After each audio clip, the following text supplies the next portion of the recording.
Thank you. That was great. That was so easy. Yeah, perfect. If y'all have any questions or need anything from us afterwards, I'm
bands that were on tour to find places to stay a little bit before Airbnb launched.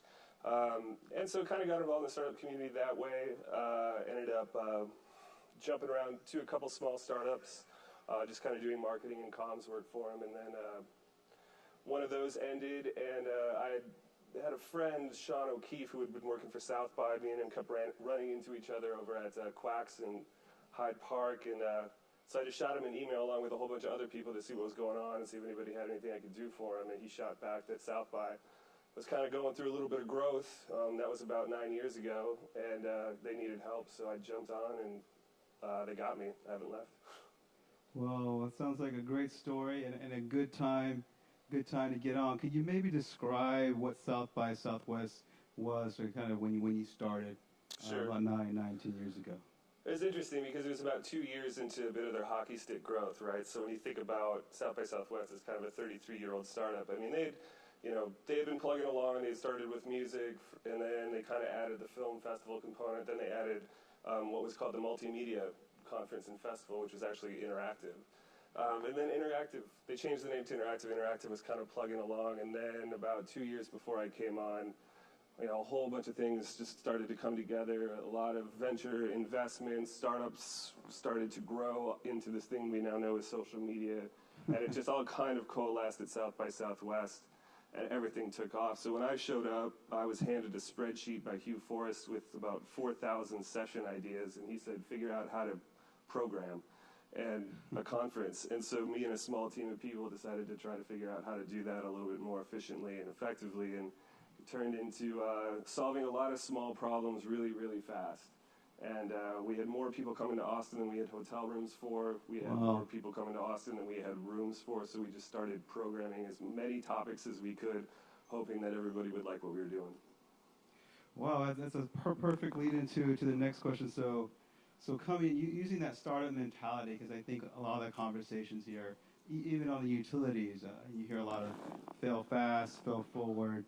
Yeah. You can kind of boil that down to that startup mentality. How has that allowed you guys to grow and stretch and ultimately build South by to what it is today? I think stretch is probably a really good word. I mean, early on things were moving so fast for us, and we had so many, like I said, smaller problems, incremental kind of victories that we needed to get through, or failures at the same time, that we kind of found that all we could do was really experiment and really try to figure out what was going to hit and what was going to work. I mean, we had a framework for what we were doing across the entire company, whether that was what I do, which is conference programming, to the planning side, to the tech side, from something as simple as what should be simple as an online schedule and app to our housing database backend and all that kind of stuff. So everything was just kind of doing this and growing at the same pace. So everybody was really trying to figure out how to do it because nobody had done it before. They had always maintained at South by Southwest at a certain level, but once you start going through growth and people are demanding things from you, you've got to figure out how to do that and do that fast. So, it kind of falls into that, like, fail early, fail often, pick it up and try it again and try it again and try it again. And one of the things that really benefited us is that we're really kind of no walls or silos. we're at 200, 250 people now, but at the time a lot of growth is happening. We were at like 60 to 70 people. So you could just kind of work across everybody. You didn't really have a choice. Yeah. You just had to. So. You touched a little bit on like the spreadsheets, and can you maybe pick one or two examples of maybe those early struggles and maybe things that didn't go the way you expected? I think, for example, I was surprised. I didn't know interactive was changed. Maybe talk about some of those early struggles that you can recall and share that with the audience a little bit. Sure. I'll pick three. I think they kind of go across a little bit of all that we do and don't necessarily touch on my world. I think, one of the first years that we actually had a working shuttle system to cart all these people around to, 7 or 8 different campuses all around Austin and then essentially across the river to the Hyatt where the Long Center is. We decided we're going to do this great idea and have a shuttle tracking system and put these little beacons in the shuttles, and where it was just going to work. It's going to be amazing, right? People are going to open up the app and you're just going to real time see everything. Totally bombed. Nobody could find shuttles. All the stops were in the wrong spots. We tried to deploy kind of this like army of people to tell people what buses to get on, but when you're dealing with 40,000 people trying to run around a city and all of them trying to go to lunch at the same time, it created kind of pandemonium. But we learned from that and we buckled down, put a small team on it, and the thing with South by is we get only one chance to do it every year. Yeah. So we had the luxury of kind of iterating on that, but having another 10 months to figure it out, but hoping we got that one right. The next kind of thing that was really tough for us was actually picking the topics that we were going to program. We rely heavily on our community through the panel picker to send us their ideas, but we have to give them a bit of a framework, and those are kind of the tracks of programming. And what do you call those tracks of programming? It sounds like it should be something really easy, but we. One of the tracks one year in the earlier years that I was there, we had one that was called WTF and Beyond, like as just kind of this grab all for all this weird stuff that was coming in and landing in all these other tracks. So if somebody wanted to talk about UFOs, great, come on in and do it. We don't care. You know what I mean? So that was really interesting in trying to make sure that we were hitting all the notes with our community. And then the third one, which is more just like a logistical thing, having, bigger name people wanting to come and speak at South by Southwest and being full and realizing we couldn't accommodate them. And while we're growing, having to say potentially no to people, that doesn't look good. And so we had to kind of figure out how to manage those expectations and those personalities. Yeah, so maybe share the Elon story from last year. That was pretty revealing. Who is it? Is anybody at South by last year, or has been, or vaguely knows? So last year we had Elon Musk. He showed up kind of last minute. We found out he was coming roughly 48 hours before he showed up backstage with his entourage and his entire family, and to kind of jump on a session that the cast from Westworld was doing. We didn't really understand the tie-in, but he wanted to talk about SpaceX and the future, but it's Westworld, so it all kind of made sense if you're willing to kind of make those logic leaps. And so he hops up on stage, does his thing. It was really great, and he gets off the stage. And he'd been a keynote a few years before, and his chief of staff was kind of like, yeah, he wants to do something else. He wants to do something tomorrow with him and his brother's flying in tonight, or something around there. It's going to be super last minute. He's like, do you have a venue? And we're like, ACL Live, would that work? Sure. So within 24 hours, 18 hours of finally figuring it out, spinning up ACL Live, figuring out how the production was going to work, figuring out what Elon wanted to do, figuring out an entire ticketing system or ticketing lottery to go out to all the badge holders, and we had a whole back-end system for that, but then getting all the messaging out and spinning all of that up was about as fast as I've ever seen us do something. But that was the transparency of all the roles that we have, where you don't have a choice, you just have to kind of collaborate. You can't. Kind of all hands on deck to make it happen. That's definitely exciting. Which kind of also leads into kind of the broader topic, both on creating this community of innovation, but also staying true to impacting the global industry, whether it's the tech side or the music industry. Right. So we talked about how South by is powered by 4,000 volunteers. Sure. but at the same time also allows the platform to drive. Right. So, sorry. There you go. Yeah, so, we've always been really volunteer run. I mean, we work year round. The entire staff of South by Southwest is about 200 now, or, full time. But once the event hits, we go out and recruit between 4,000 to 4,500 volunteers. And that's always been the case as far as on-site, across everything we do, from the film festival to the music festival to anybody who's standing at a door in a volunteer T-shirt basically is one of the Army, and it's from college kids all the way up to people who've been volunteering for South by Southwest for 25 years. And we have some volunteer crew chiefs who've been around for 20 years. Wow. So there's people that have been here in Austin since the beginning of South by or just shortly thereafter that have been doing it, or now their kids or sometimes their grandkids are now doing it. Right. Yeah. So, and we kind of traditionally we take place over spring break, so everybody has time off. Perks of volunteering is you get a badge depending on how many hours you work. So a lot of the kids work really, really hard on the front end of the week, so they get a music badge so that they can go to shows in the second half of the week. But it just creates a deep tie, because without it, and we're very transparent, without the volunteers, we couldn't do it. We couldn't possibly afford to pay enough people to Yeah. If you've ever seen 6th Street on a Friday night during the music festival, if you're 21, it's totally a place you want to be. If you're 35, it's the last place you want to be. It's great, but it's a crush. But if you're 19 and you're working a door and the band you love is playing inside, it's really fun. So it kind of instills this muscle memory of a really great time and a really stressful time, and maybe that's the thing, that's the anchor that they just know that they're contributing back to creating something that makes Austin unique.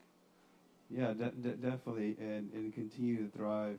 Yeah. Thrive as a community and an industry, which kind of you mentioned this, I've talked about this a few times, which I think it's part of ETS and what we've built here in Austin, kind of aligning the creatives, the artists, and the technologists all at one. South by Southwest did that at a grassroots level. Why, at the end of the day, why do the convergence of those three, which you would probably think are not the most likely characters to be hanging out, but when you bring them together in a unique format and you get them excited, kind of magic happens, and you guys have done it better than probably anyone on the globe as a platform. So why is that? I mean, you've been an artist, you've been an entrepreneur, and now on the programming side, can you share some insight of why that kind of allows ideas to thrive? Sure. I think specifically to South by, a lot of legwork had been done for years up until that point. Whether it's the film festival and conference and music festival and conference and everything, where we had the benefit of evolving, right, and kind of becoming a place where people realized unique things were happening and unique conversations were happening. And so, come 33 years later, we're really benefiting from that. But one of the things that we do is we program our conference intentionally for convergence. We see that as an absolute key thing, and that gets down all the way down into looking at a session idea, reading a description, and really realizing, hey, this one is going to speak to this audience, and this audience. But it's not just us. Culturally and professionally, people's jobs are becoming more convergent. They're expected to do more than one thing, and maybe dabble a little bit on the creative side, but then also dabble a little bit more on the tech side. Or their vocation or hobby or thing they're interested in, or side gig that they're working on is really their passion or vocation. So, it's kind of a perfect storm of opportunity for people to kind of expand, and the fact that technology makes so much of that really easy for people to access, whether that's computer-based learning, whether that's software, whether that's, it's easy. You can make a film on your mobile phone, on your smartphone if you want. I mean, it's the access to develop and explore and experiment has never been more potent. So.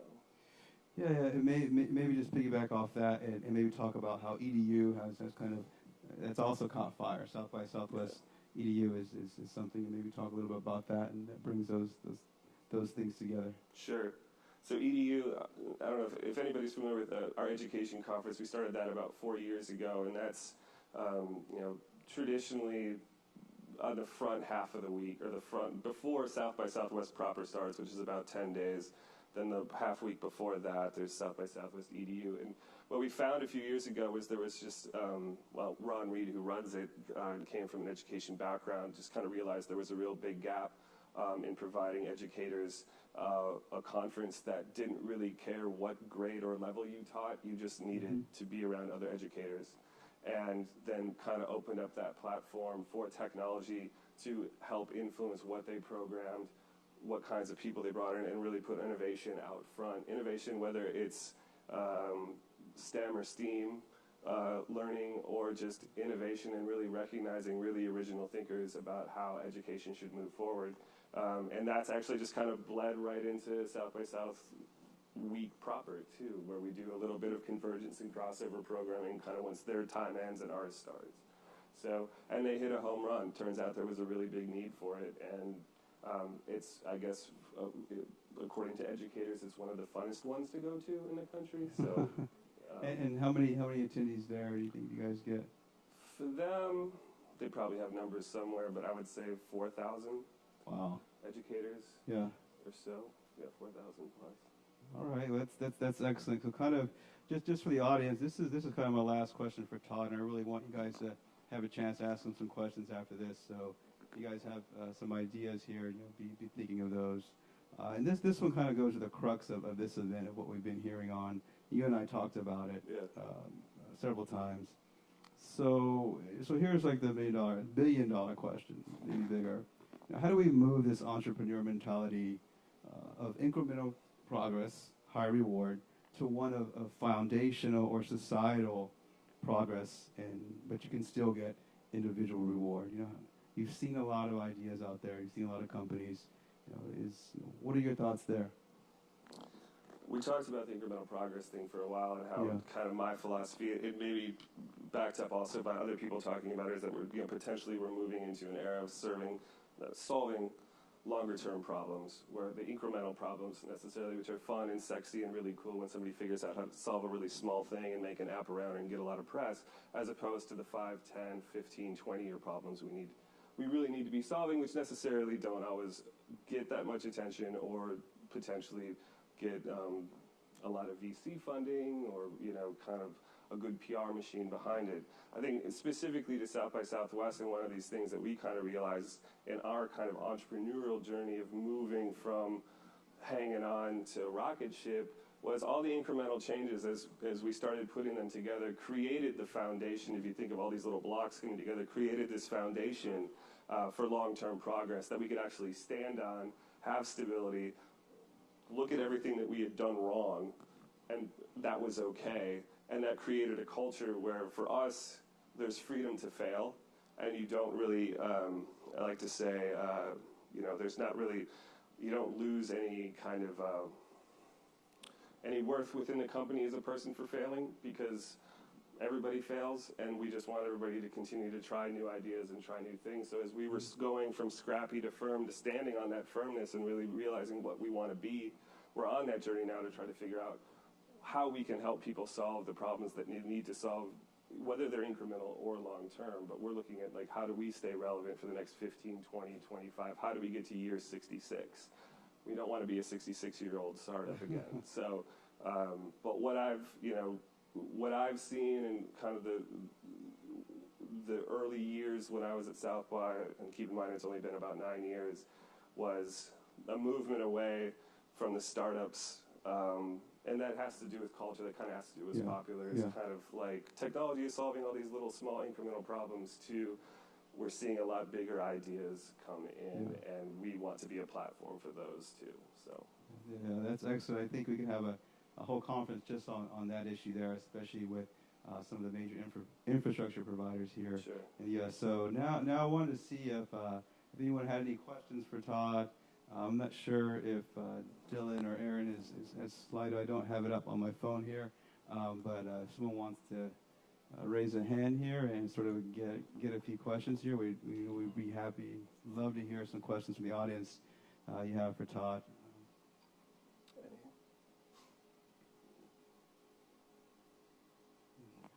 Go ahead, Nancy.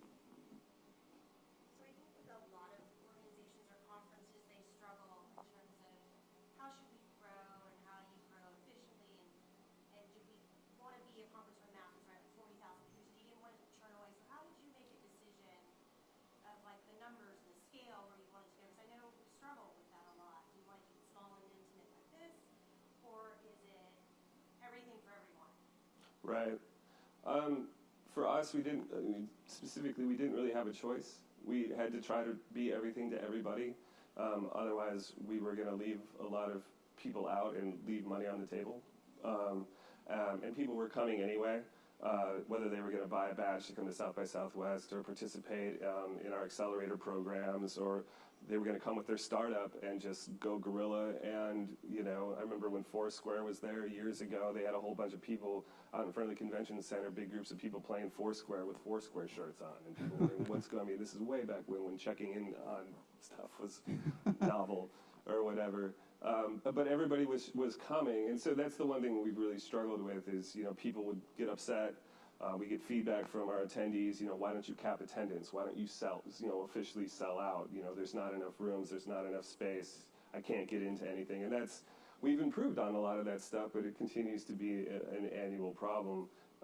As long as we continue to try to fix our problems with capacity issues, we'll be okay. But that's beside the point. You know, I think I'm a big proponent, especially as we kind of look ahead to the future of moving into smaller events and kind of targeting either like regional city centers or other smaller cities, and kind of try to bring the South by brand there, realize kind of what that community or what that city wants to talk about, kind of dive into kind of their thought leadership, and then use our ability to bring people in, and, you know, do 1 or 2 day conferences, kind of like what you guys are doing here, and use our tools to one, grow the brand, and to bring smaller communities of people together around specific topics. Perfect, perfect. Do you have another question here?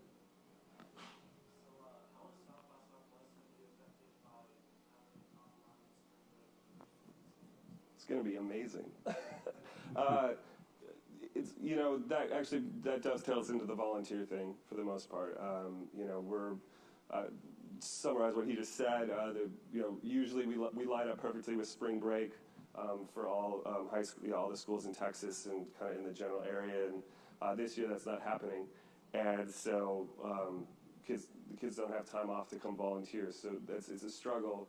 Our volunteer department is great. The head of it's been doing it for 25 years, and we're basically the recruiting efforts are getting very unique, interesting, and we're casting a much wider net a lot earlier now, and trying to figure out ways to make it easier for people to volunteer, whether that's busing them in, providing them parking, more parking than we've had in the past, more infrastructure kind of stuff, so if people can only work 2 or 3 hours, they can quickly get in and get out. So great.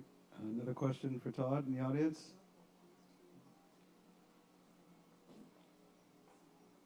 It's okay if there's not.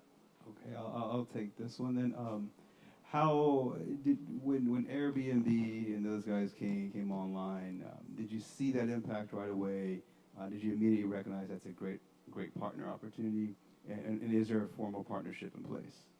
We don't have a formal partnership in place. We definitely, you know, through our website, we definitely point people to other housing options.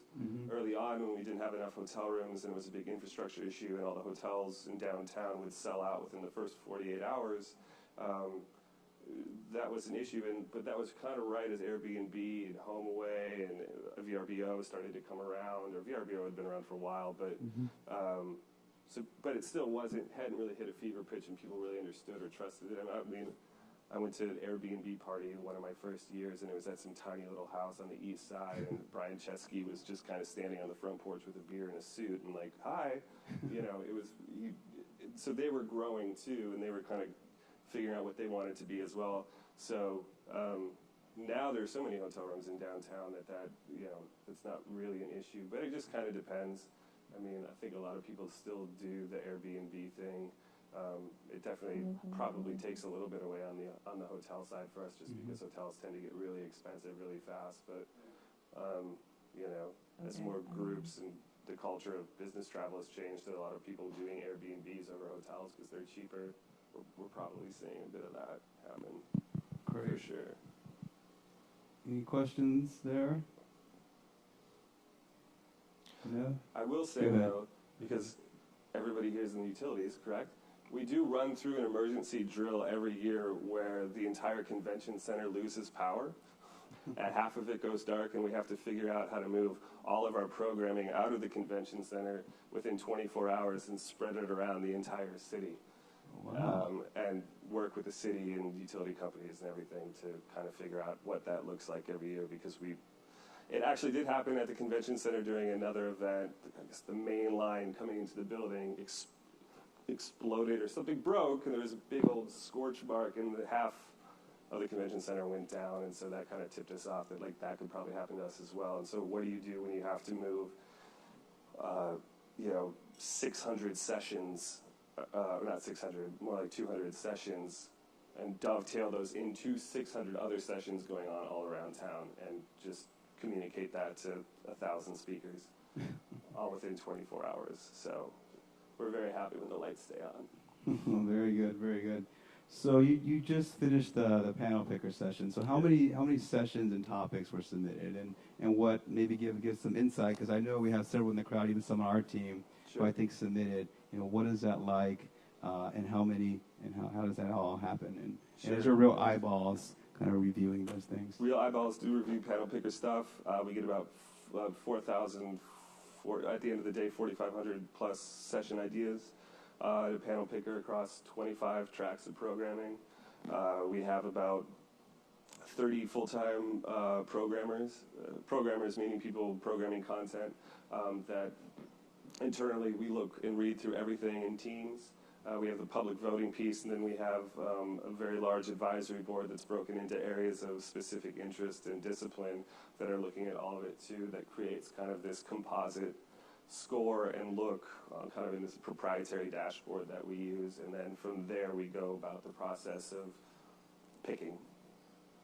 Excellent, excellent. Well, I know you just come off with a busy season evaluating those, so we'll be able to give you back 3 minutes of your time for your day. Audience, please join me in thanking Todd for coming out. It's been a real treat. Appreciate you sharing.